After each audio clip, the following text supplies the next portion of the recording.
Sorry about that, guys. Yeah, sorry about that. Talk about the guillotine. We're gonna wrap up. We're gonna wrap up talking about the guillotine.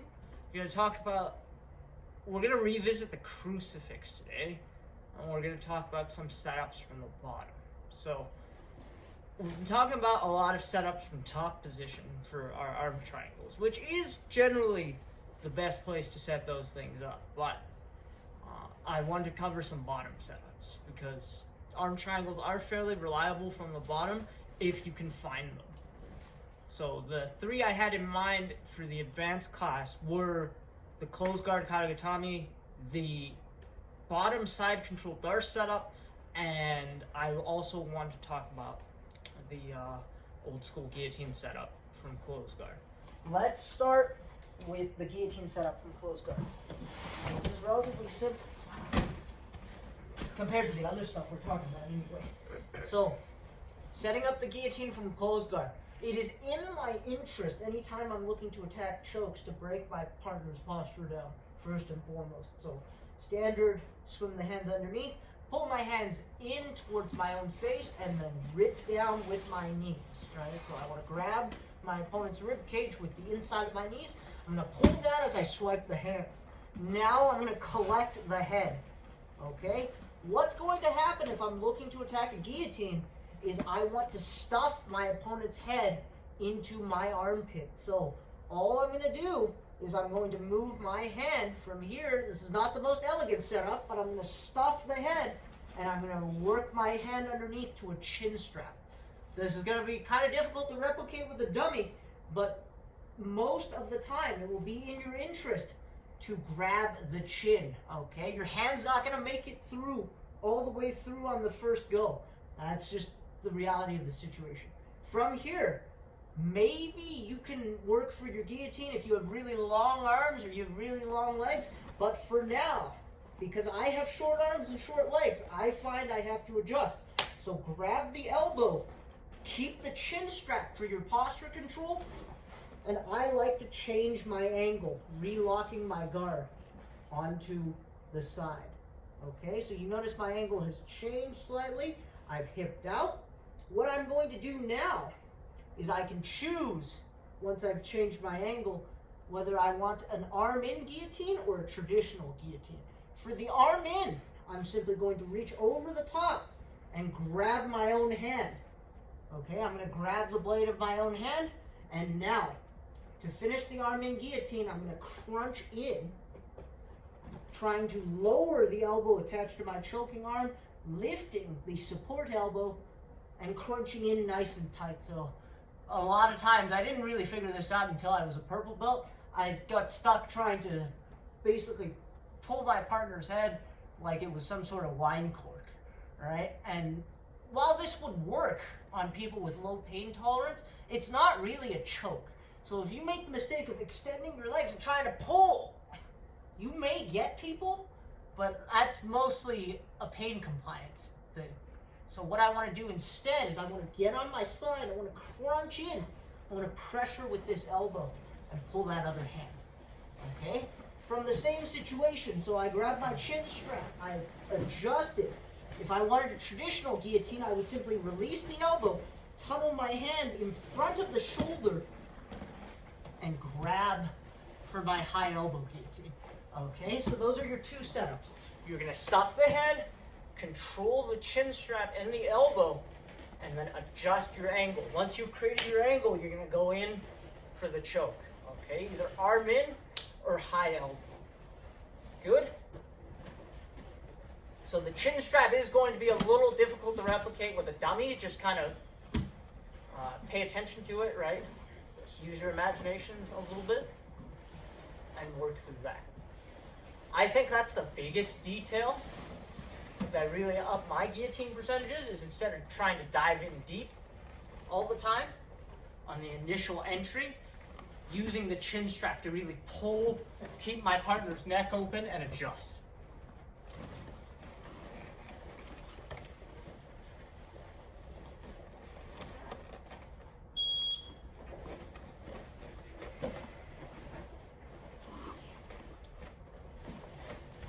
Make sure when you're performing the arm in guillotine that you are crunching in tight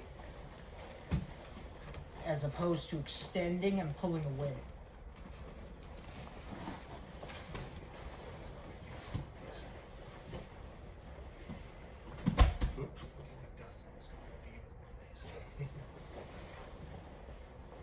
Well, he was on the bottom. It was tight though. You could, I could see him be panicking with you. Well, his one leg out was a saving grace. Yeah, it was half. Yeah. It's not ideal. Dustin's like, oh, if only I pulled hard.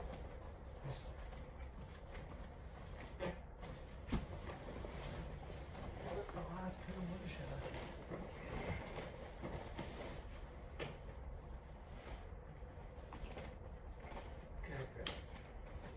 Doesn't matter. We've been over this. It's whatever grip makes you comfortable. S grip, V grip, palm to palm, doesn't matter. Whatever you feel is comfortable. I use the V grip for almost all of my guillotines, so I just grab the blade in my own hand.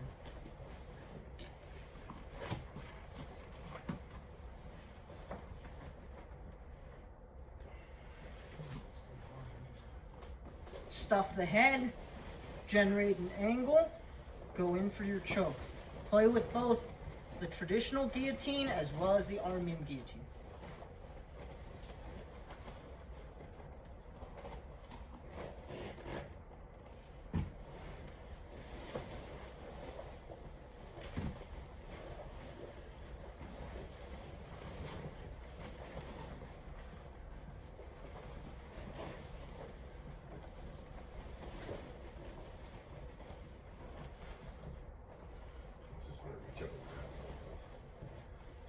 Oh, you could grab the lapel. Not everyone has a jacket on their dummy, otherwise I'd talk about the loop choke. I feel like you can set up from stage 1. Yeah. 30 seconds.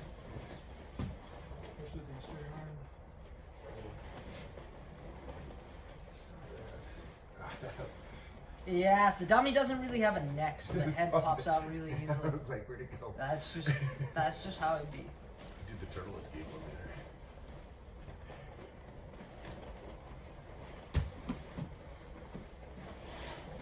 Yep, the dummy's head is pretty much just a head, right? There's no neck and there's no chin for you to lock onto.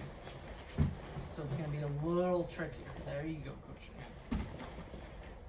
Just gotta make that little bit of space there. You don't have that much more. And time. Okay, very good.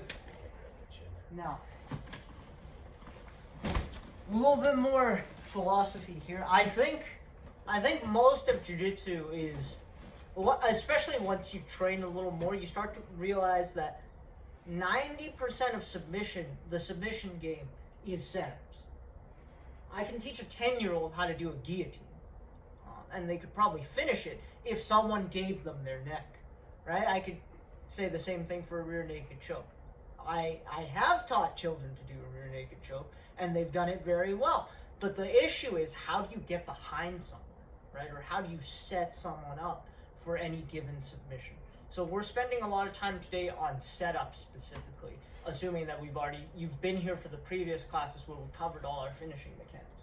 What we're going to talk about is the side control escape to Darce. Okay, this is one of the fancier ones.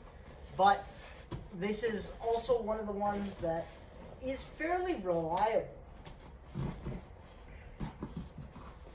I'm escaping side control. What I'm going to do is I'm going to use a near side underhook. Near side meaning I'm using the arm closest to my partner as the underhook. The far side underhook in this case would be my right arm, okay? I can't snap right now. So my arm, this is the arm technically that is furthest from my opponent. You can see this arm, my left, is much closer. Okay, so this is my near side underhook. I'm going to tunnel it underneath, and I'm going to make a block on the far side of the hip. Okay, now I'm going to use my legs kind of as a pendulum, and I'm going to shuck myself out the back. Okay, there's two ways to do this actually. My preferred way is actually just to pump with a series of bridges as I grab the tricep on this side. The bonus to this technique is that my opponent feels pretty comfortable with this underhook, right? They want this underhook. They're like, aha, I got his arm. I'm going to allow him to keep that. I'm actually going to reinforce his underhook by grabbing his tricep right here. Okay, the important thing is that I'm using this underhook.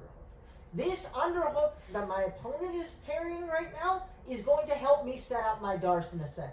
So from here, I'm going to look away to beat the crossface. I'm going to pop my hips and I'm going to slide out here. Once I slide out, I'm going to pass my hand from the tricep to the opposite side of my opponent's neck. Okay, enclosing his neck and his arm. You don't have to collapse that arm for me. There we go. Make it easy for myself. Yeah. So right here, once I get to this position, I'm going to run my legs to a sideways position and lock my Darce, grabbing my own bicep and covering over the top with that hand. At this point, I can start bridging, lifting my hips up and squeezing. Okay. One more time before I bring the dummy in. So, here. Alright. I'm going to sneak this underhook in the near side.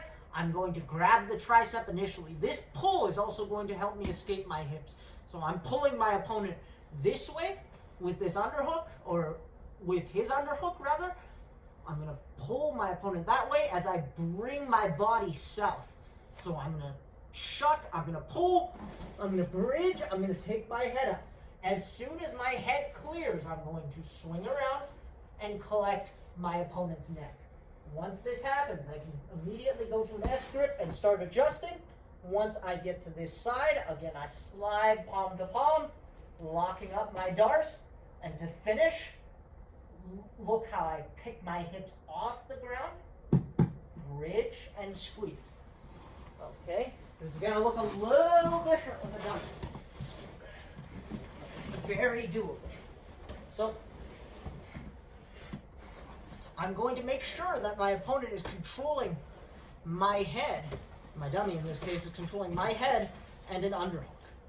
My hand over here is going to grab behind my dummy's armpit like I did.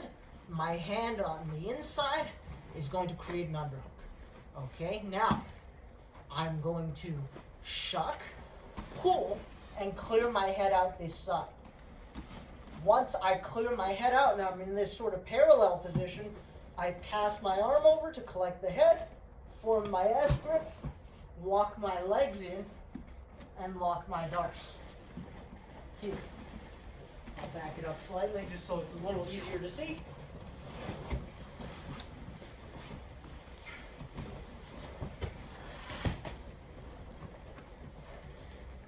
Grab the armpit, near side underhook, I bridge, run, and take my head up. Once I clear my head and I get to this sort of parallel position, I'm going to pass my arm around the neck, lock, walk up to my bicep, and lock my Darce. To finish, picking my hips up off the ground, bridging in and squeezing on my lock. Okay. Side control escape to Darce.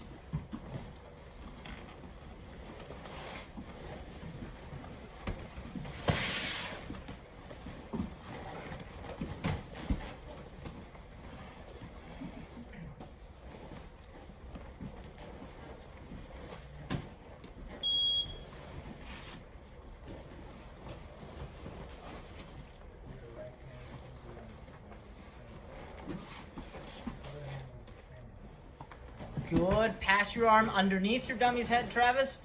It's a lot of dead weight, so it's going to feel a little awkward. That's fine. Good. Lock it up. Walk back in. This arm, do you want just the head or do you want the head and the arm? No, just the head. All right. The arm is the one closest to you. That's the arm that's in the Darce. Lock. Bring the other hand over.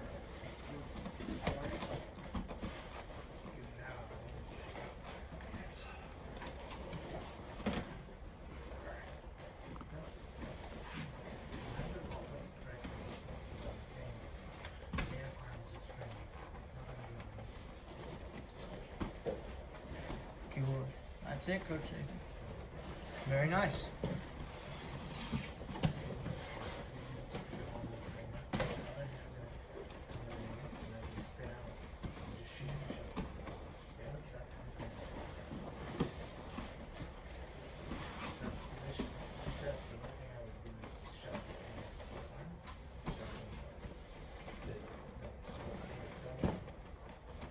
the arm closest to you. Jam it across. There you go.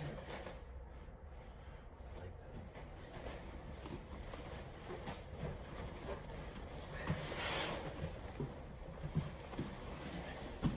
It's not like Kurt Osiander or something like this. This is a fairly common escape, actually. Giving up the. I feel like sneaking into Darce. This escape has been taught by many black belt. This is not, you know, sometimes people see it like, oh, that's so cool. I'm like, it's actually, Pretty common. yeah, pretty common. I've seen more than a few black belts teach it, so it's not like it's brand new technology. No umbrella corp. No. It's like, you know, this has been around for like over 10 years, right? Like, that's kind of my timeline. Yeah. Because I've been training for almost 10 years at this point. It's I was like, do gonna I say, remember that's seeing this as a white belt? That's If like the you answer said, is age. yes, then, you know, it's been around for at least 10 years.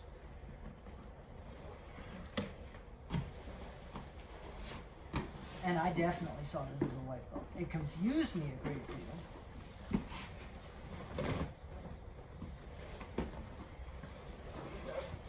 Good, Nigel.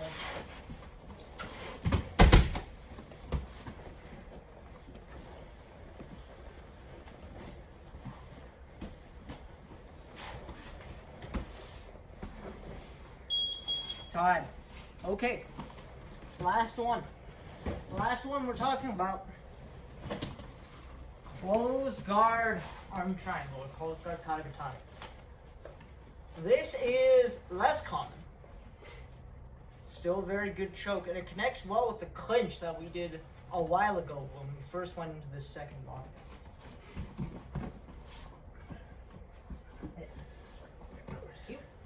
So we're here. Again, this setup requires a clinch, but we've talked about this before. I pull my partner down and I lock, underhook, and head control. Now, what I'm going to do is I'm actually going to extend away to create some space, and I'm going to move the lock of my clinch to my opponent's free shoulder. So this is the trap shoulder, for reference. This is the trap shoulder, the shoulder that's in the clinch. I'm going to move my lock. I'm going to migrate it to the free shoulder, and I'm going to switch my grip. This is the most important part. Okay, so when I clinch, my underhooking arm is knuckles down towards me. As I migrate my lock, I'm going to switch. So my underhook arm, the knuckles attached to my underhook arm are pointing away. Okay, this is going to allow me to push and shrug to pass my opponent's arm over. Once the arm passes over, I move my head in tight, pull my partner's head to me, and I start adjusting for my arm triangle. Again, making sure I do not disconnect so my opponent has an opportunity to escape. I keep my guard locked. I'm going to slide down my own arm and find my bicep. From here, I can just bicep curl and squeeze and finish the arm triangle. From here, swipe, clinch, pull, migrate my lock, push away to get myself a little bit of space, change my lock. Again, at this point, I can also open my guard slightly to help me generate angle. Because I have good head control, posture should not be an issue. Right, so I can open up my guard to start angling a little bit. That's going to make this shrug a lot easier. Once I shrug the arm over, pull, pull, slide to my bicep, and squeeze. Okay, so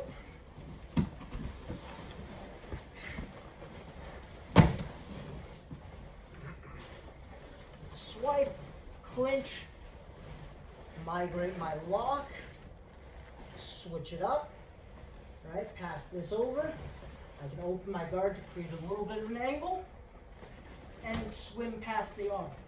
Once I beat the arm, pull this nice tight, slide down my own arm to find my bicep, and squeeze. Okay? Close guard, arm triangle.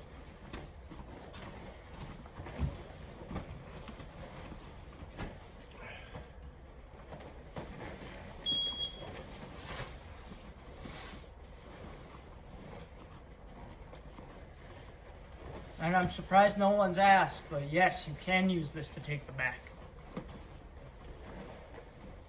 Can I just do this like Esther? You could, yeah? Yeah. If you could apply enough pressure, yeah? You can do it palm to palm. Yep, or you can go there.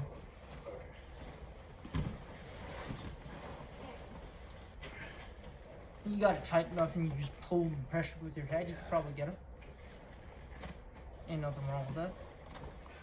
Good, Travis. Excellent.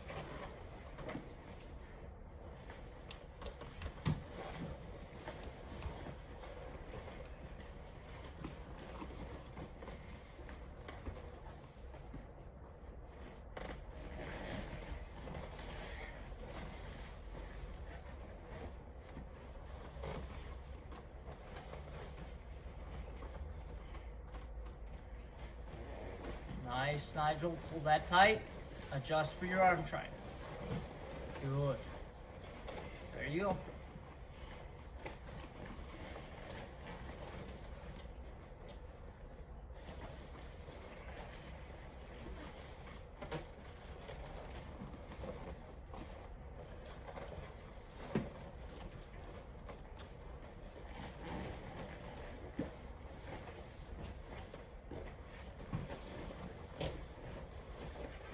$20 seconds.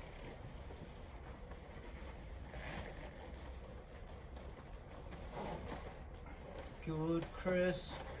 Reset. Let's get one more rep in.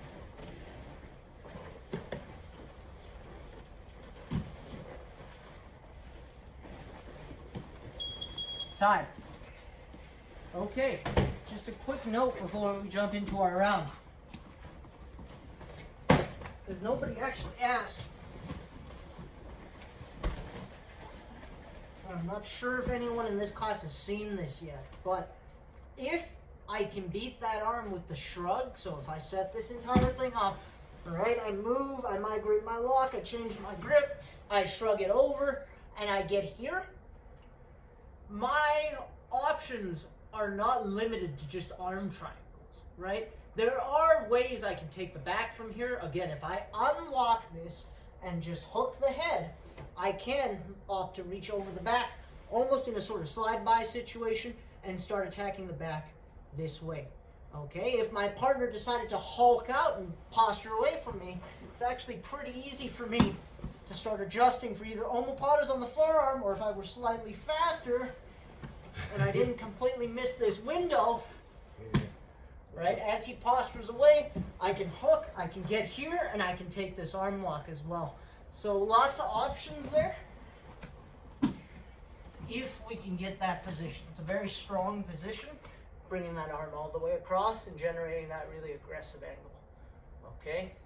So, again, using the clinch to beat that arm, and then, again, using our opponent's reaction to fish for one of any number of submissions. Just arm drag it over to that position too, if you want to. You could, If you yeah. have a lazy partner, I guess. Yeah, if you have a lazy partner, the issue with the arm drag most of the time is that if I'm kind of dragging this arm across, I kind of have to do a little extra work to, get back underneath. If I wanted to, I could, but a lot of times, again, unless you're specifically dragging over here, even if I dragged over here, right, I'm on the wrong side of the armpit, so I'm not underneath here like I need to be. Okay.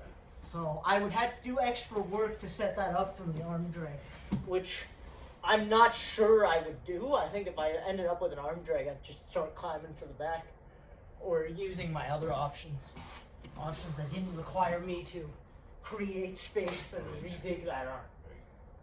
Okay, so it's a good question though. Good eye noticing that. All right, let's jump into a round here. Put all this together and then wrap up. Let's start from close guard today.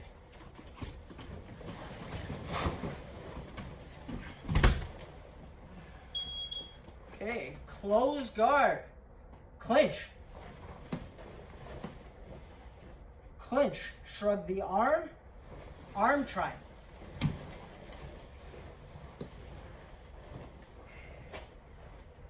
Good. From that arm triangle, take the back. Unlock, hook the head, reach over the back, take the back.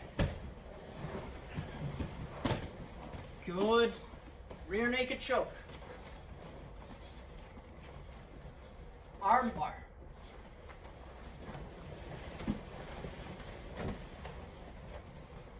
Good. Sitting up, switch into the S mount. Back to regular mount. Extra.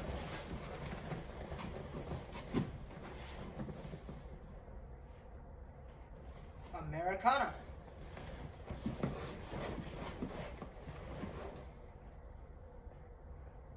Back to S mount.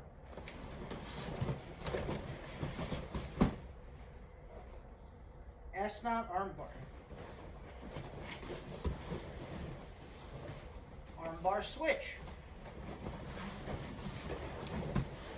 Back to S mount. Back to regular mount. Technical mount. Back kick. Remount. Back to guard. X-pass.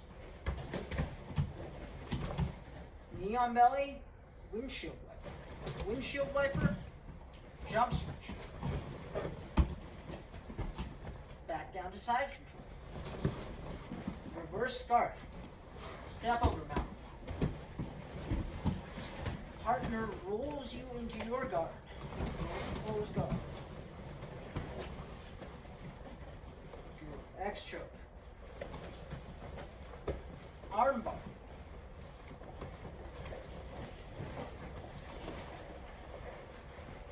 Back to guard. Clinch. Hook sweep. Maintain the clinch right away. Armbar. Pull the head up. Slide into S mount.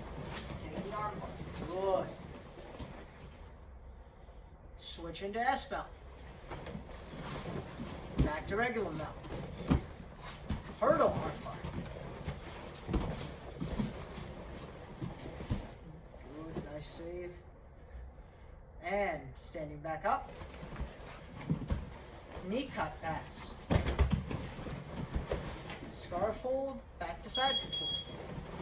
And time. Very well done. Any questions before we wrap up?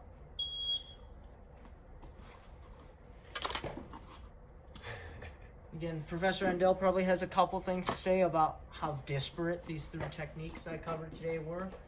But I trust all of you.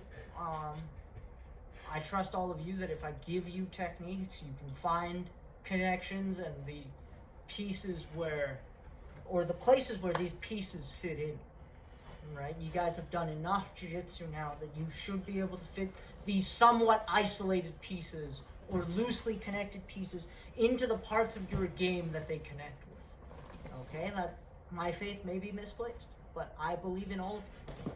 If you're desperate, if you're not desperate, you're just not trying hard enough. Fight desperate all the time. Now, this lesson kind of reflects my philosophy that 90% of getting a submission is setting it up properly, right? The finish is what a lot of people fixate on. It's like, oh, how do I finish this? The finish is actually relatively simple compared to setting up a submission, right? And I'm sure the coaches can attest to this as well. I learned to finish submissions fairly quickly, right? Even as a white belt. If someone let me lock in a triangle, great. Finish them all the time. As a brown belt, I hardly get triangles. Why? Because I don't set them up well enough. That's just the reality of the situation, right? I will get some triangles. I don't get a ton. The reason being is my triangle setups are actually fairly lacking. Okay, I have a couple. I don't have a lot. Whereas my arm bars, right? I've learned to finish arm bars as a white belt as well. Again, you give me your arm, I'll find a way to break it.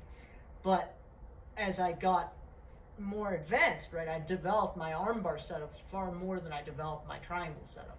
So the majority of the submissions I get nowadays are arm bars, right? So your submission success rate and your percentages are largely going to be dictated by your setups.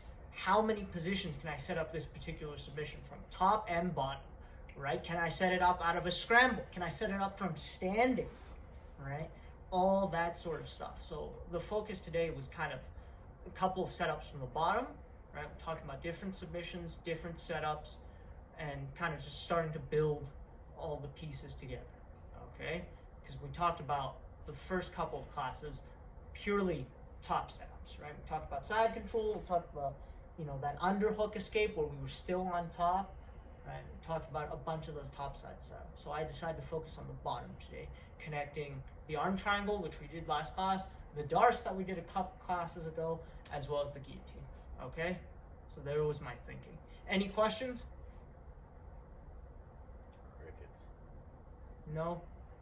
Perfect. All right. I will see you guys on Wednesday. Again, if there's anything you'd like me to cover in this class, do shoot me a message. I know I have a couple of you on Facebook, a couple of you on Instagram, so just send me a message if there's something you'd like to request, and I'll do my best to have that covered in short order.